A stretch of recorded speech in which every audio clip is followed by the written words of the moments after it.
I grew up in Parsippany, New Jersey. I attended Parsippany High School where, when I was there, the school mascot was the Redskins, or one Redskin, or something. And each year at pep rallies and football games, we had a student dressed up as that Redskin character. I think my sister might have dated the guy who played the Redskin during part of her time at Parsippany High School.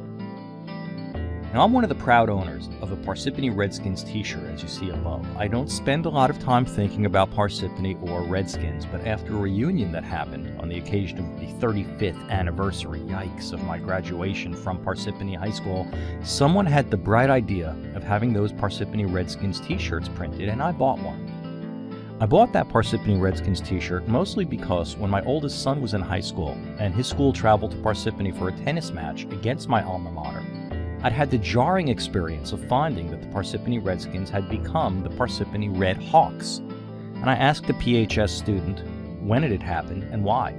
It'd been just a year or two at the time, and the why was predictable. The Parsippany School District had caved to mounting pressure from politically correct types who've been carping for years about the need to do away with the word Redskins.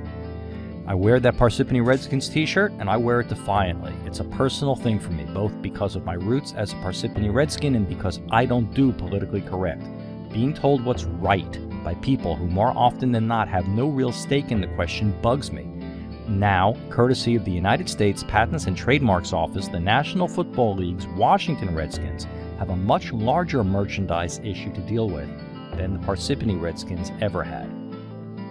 Yesterday, the USPTO revoked several 8 decades-old trademarks that the Washington Redskins held on various Redskins-related images and phrases. The rationale for the trademark revocations was that they were offensive trademarks that should never have been issued. And I find this fascinating, mostly because I'm pretty sure that 80 years ago, American society, not yet having developed the politically correct muscle, didn't think there was anything offensive about the word Redskins.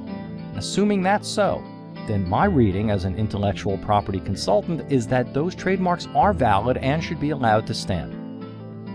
There's a lot going on for the next few years or even couple of decades as this case finds its way through the appeals process that the Washington Redskins owner has promised to fight, and not only the Redskins, but the entire socialistically organized National Football League, profiting from the trademarks held by the Redskins and most of its other teams, has a financial stake in the battle. And here's what I'm thinking. It's time for the Washington Redskins to change their name. I'm not changing my politically correct adverse stripes, and I'm going to keep wearing my Parsippany Redskins t-shirt, but the Washington Redskins are a business. Business changes, and the simple truth is that looking at Redskins Gate from a business perspective, the Washington Redskins have more to gain by changing their name and selling a ton of new merchandise as the Washington Whatevers than they have to lose by giving in to the politically correct police. And there's one thing about Redskins Trademark Gate that I actually like. It could spell the end of ridiculous gun laws in the United States. Yes, I said that. The argument that in 2014 the trademark overseers at the United States Patents and Trademarks Office know what was offensive in the 1930s is ludicrous. And I'm pretty sure that historians would disagree with the position USPTO used to revoke the Redskins trademarks. But assuming the Washington Redskins argue the matter up to the U.S. Supreme Court, it will set a precedent whereby a discussion of what a bunch of long-gone people thought becomes a matter of law. And at that point, the question of what our founding fathers were saying when they gave us the right to bear arms will start finding its way to the table. Fascinating how seemingly unimportant business change can reach really far, don't you think?